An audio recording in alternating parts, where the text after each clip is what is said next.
कि सरकार के पैसे को इस तरह नहीं लगाना चाहिए। सरकार को आज जो दीपावली वहां हो रही है ये सब संवैधानिक है। संविधान को कुचल रहे हैं आप। और मंदिरों का पैसा अगर आप सरकार लेती है तो मतलब मंदिर का पैसा रोजगार के लिए होना चाहिए और वक्फ बोर्ड का पैसा इस्लाम के लिए होना चाहिए, जिसमें वो पैसा आता और उसी का पैसा खर्च हो रहा। भाई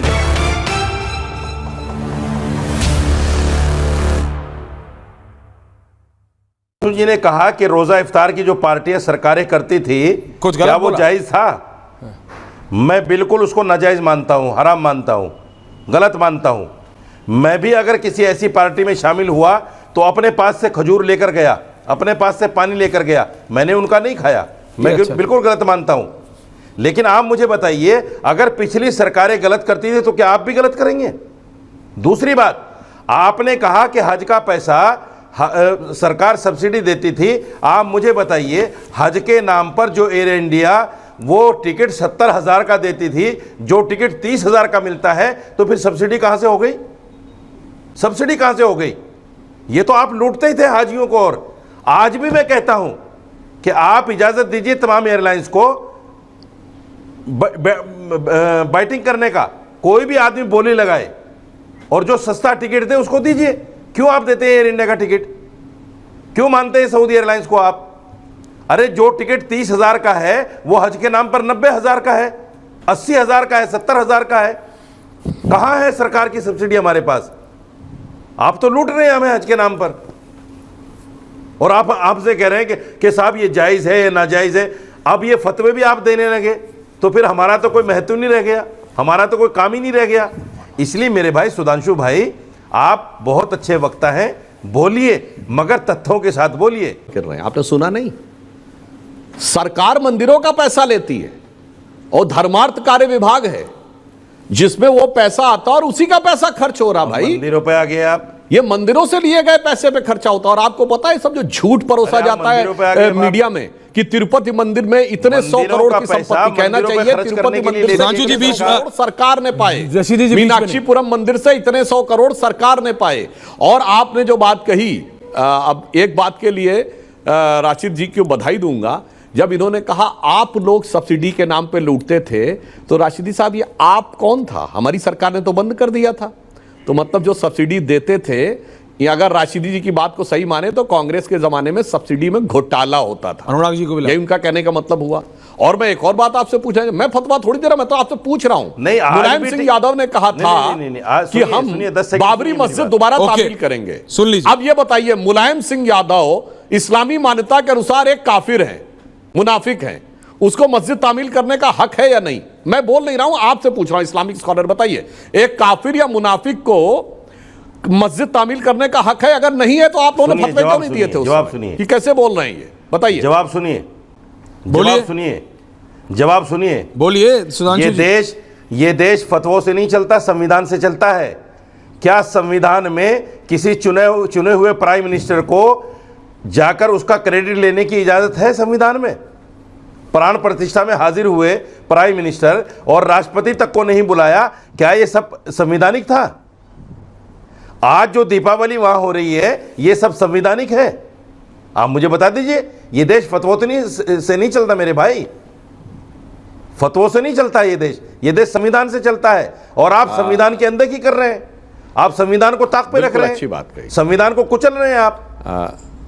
और मंदिरों का पैसा अगर आप सरकार लेती है तो वो सरकार दूसरे मंदिरों पर खर्च करने के लिए थोड़ी लेती है, लोगों को रोजगार देने के लिए लेती है, महंगाई कम करने के लिए लेती है, लोगों की इच्छाएं पूरी करने के लिए, एजुकेशन अच्छा देने के लिए लेती है, स्वास्थ्य अच्छा करने के लिए लेती है। ये थोड़े को दूसरे मंदिरों पर खर्च करने के लिए लेती है। रशीदी साहब ये कहने लगे कि मंदिरों का पैसा रोजगार के लिए। देखिए आई इनकी दिल की आरजू निकल के, मतलब मंदिर का पैसा रोजगार के लिए होना चाहिए और वक्फ बोर्ड का पैसा इस्लाम के लिए होना चाहिए। कुर्बान जाऊं, घिर गए ना अपनी बात में, आ गए ना, घिर गए ना। तुम्हारी बात, इसीलिए मैं कह रहा हूं जब बोला करिए तो थोड़ा सोच समझ के बोला करिए। और आपके मुंह से आए हाय क्यों? और मैं कह रहा हूं 9,60,000 एकड़ जमीन अगर मुस्लिम समाज के पास है तो कितने गरीब मुसलमानों को उससे रोजी रोजगार दिया जा सकता है? काहे नहीं कर रहे हो भाई? वो तो समाज हम के पास नियंत्रित नहीं करेंगे है, और हम ही खर्च सरकारों के करेंगे। पास है। और अपने मुंह से मौलाना बोल रहे हैं, वो हमारी अपने मुंह से मौलाना बोल रहे हैं कि मंदिर का पैसा रोजगार के लिए होना चाहिए। आप लिए बैठे, बस इसे कहते हैं कि दिल की हकीकत उभर कर इनके सामने आ जाती है। और इसीलिए ये इस बात पे जवाब नहीं दे पाए कि मस्जिद तामीर करने का हक मुलायम सिंह को था या नहीं। मुझे बोल दीजिए एक बार, ये देखो ये पेपर हक था या नहीं था। सबसे पहले मैं कहना चाहूंगा, दीपावली का यह पर्व है तो हर देशवासी को और हर भारतवासी को और विश्व के सभी लोगों को दीपावली के दीप पर्व की बधाई।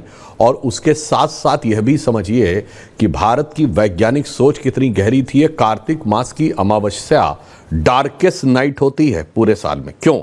इस समय ज्योतिष के अनुसार माना जाता है सूर्य अपनी नीच राशि पर होता है, तुला राशि पर, परंतु एंगल के हिसाब से देखें तो इस समय अर्थ जो है सबसे फारदेस्ट और सबसे डार्केस्ट एंगल पर होती है सूर्य के साथ, इसलिए अमावस्या होती है। ये कोई प्रूवन फैक्ट है, इसमें कोई किंतु परंतु नहीं। तो पहले तो इस बात पर हमें गर्व करना चाहिए। अब देखिए, उससे एक दिन पहले धन्वंतर त्रयोदशी होती है, जो आयुर्वेद के देवता माने गए भगवान धन्वंतरी। और भगवान धन्वंतरी ने आयुर्वेद दिया है और ये हमारे धर्म ग्रंथ का हिस्सा है। और इतना ऑथेंटिक डॉक्यूमेंटेड साइंटिफिक डॉक्यूमेंट है ये कि WHO ने जो एक international centre for traditional medicine बनाया है, उसका केंद्र भारत के जामनगर में है। चूंकि आयुर्वेद ही एकमात्र ऐसा ट्रेडिशनल मेडिसिन की विद्या है जिसका बाकायदा डॉक्यूमेंटेड और ऑथेंटिक चीजें जो साइंटिफिकली वेरीफेबल है वो है। अब आप देखिए अगले दिन क्या होता, अन्नकूट होता है। यह प्रूवन है कि बरसात के बाद अब प्रकृति में रसों को पुष्ट होना शुरू होता है। देखिए, फल भी इस समय से अपने वो गेन करते हैं, शरीर के अंदर भी रसों की पुष्टि होती है। अगर आप कहें तो हेल्थ में गेन करने के लिए, जिनको स्वास्थ्य लाभ करना हो, तो ये समय अब से लेके सबसे अच्छा माना जाता है। पहले तो इस बात के लिए सबको ईमानदारी से भारतीय संस्कृति की ज्ञान परंपरा का सम्मान करना चाहिए। अब मैं आता हूं राजनीति वाली विषय पे, तो मैं कहना चाहता हूं एक और दृष्टि से यह दीपावली आज हर भारतवासी के जीवन की पहली दीपावली है, क्योंकि 5 शताब्दियों के बाद श्री राम लला विराजमान अपनी पूर्ण भव्यता दिव्यता के साथ श्री राम मंदिर में प्राण प्रतिष्ठित होने के बाद आए हैं।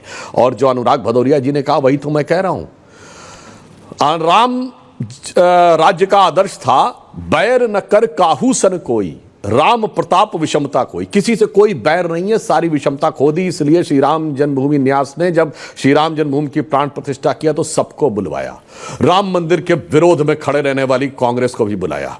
राम मंदिर पर गोलियां चलवाने वाली समाजवादी पार्टी के अध्यक्ष अखिलेश यादव को भी बुलवाया। और बाबरी पक्ष के मुख्य पैरोकार इकबाल अंसारी को भी बुलाया, जो जीवन भर 2 पीढ़ियों से हाशिम अंसारी और इकबाल अंसारी लगे रहे, उनको भी बुलाया। यह होती है हिंदू धर्म की उदारता, यानी सबको बुलाया, बैर न कर काहू सन कोई। मगर देखिए, इकबाल अंसारी तो आए, उनका इकबाल बुलंद हो गया। और ये लोग ऐसे अभागे हैं, या आए नहीं वो तो अलग बात है, इन्होंने लिख के दिया कि हम नहीं आएंगे।